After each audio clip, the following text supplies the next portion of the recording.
There's a particular moment when something hard happens and your first instinct isn't to reach for your phone or think about who you might call. It's the opposite. Your attention turns inward. You start figuring out what needs to be done. There's a familiar sense of, I can handle this. It's not really about being alone or even about doing everything on your own. It's just how you've learned to steady yourself. And you probably don't experience that as isolation. You experience it as being capable, self-sufficient, independent.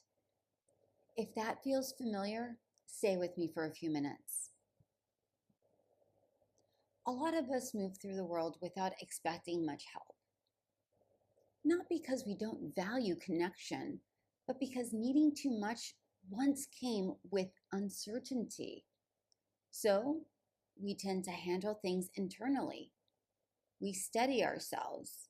We keep disappointment contained and keep moving.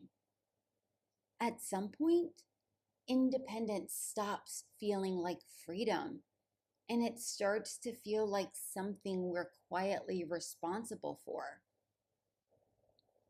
You may have noticed that you don't just handle things on your own. You manage how your feelings show up too. You tend to share once they're settled, once they make sense to you. Not because you're disconnected, but because composure has felt safer than being seen. For many people, independence didn't begin as a preference. It began as protection. Maybe you grew up in an environment where asking for help came with strings attached, or where emotions created tension you didn't know how to manage, or where it was simply easier to handle things yourself than to explain what you needed. So you adapted. You became low maintenance. You learn how to process things internally. You learn how to keep your feelings tidy, digestible. You might even pride yourself on it. You're the one who doesn't overwhelm people, the one who doesn't make things awkward, the one who stays steady. And that composure can look like maturity. It can look like emotional intelligence. It can look like strength. But it takes a toll on us, because when you keep your feelings contained, you don't just protect other people from discomfort. You also limit how much of you they ever really touch. And over time, connection can start to feel thin. You want closeness, but when it shows up, you don't quite know how to receive it.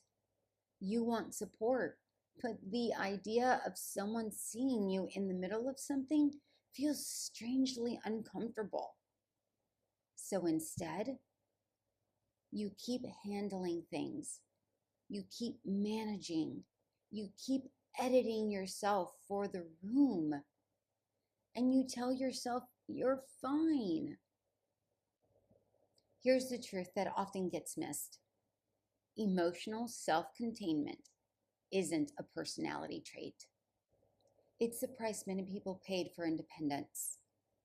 At some point, you learned that if you were going to handle things on your own, you had to keep your emotions under control. Not too big, not too messy, not too much. Because needing help felt like exposure, and exposure didn't feel safe. So you didn't just become independent, you became contained. And maybe the reason receiving support feels so awkward now isn't because you don't want it. It's because receiving would mean letting someone see you without the filter, without the explanation, without the apology, without you managing their reaction. And that doesn't make you closed off. It makes you practiced.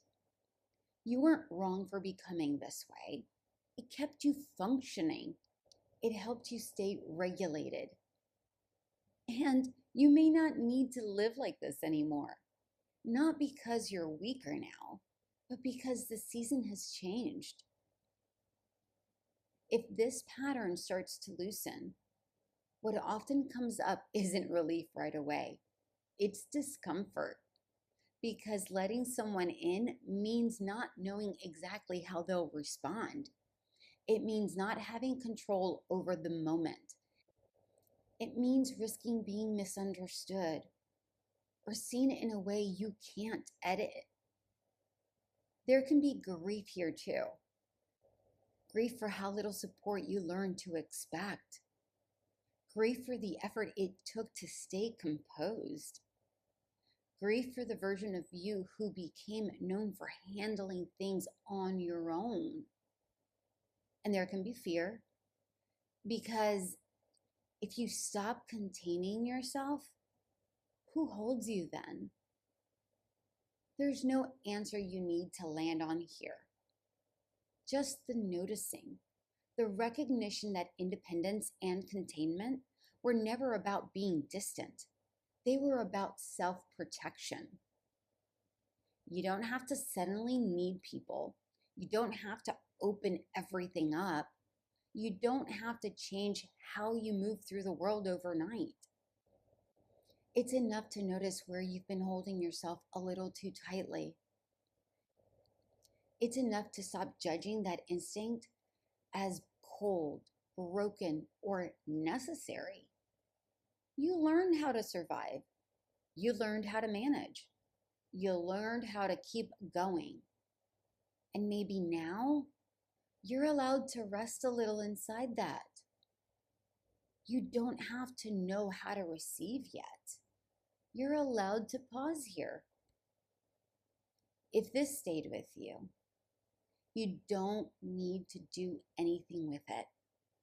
Just keep what was meant for you. Before we close, if Caffeine and Clarity has felt like a steady place for you, something you keep company with during your week, there are a few simple ways to support this space. You're always welcome to subscribe or leave a comment. These small gestures help at no cost to you.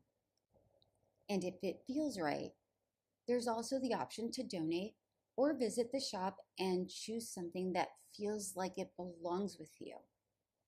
Mostly, I'm just glad you're here and grateful for the way you help make room for conversations like this, especially when they're needed most. This is Unbecoming, a series about the selves we had to become to survive and the courage it takes to let them go.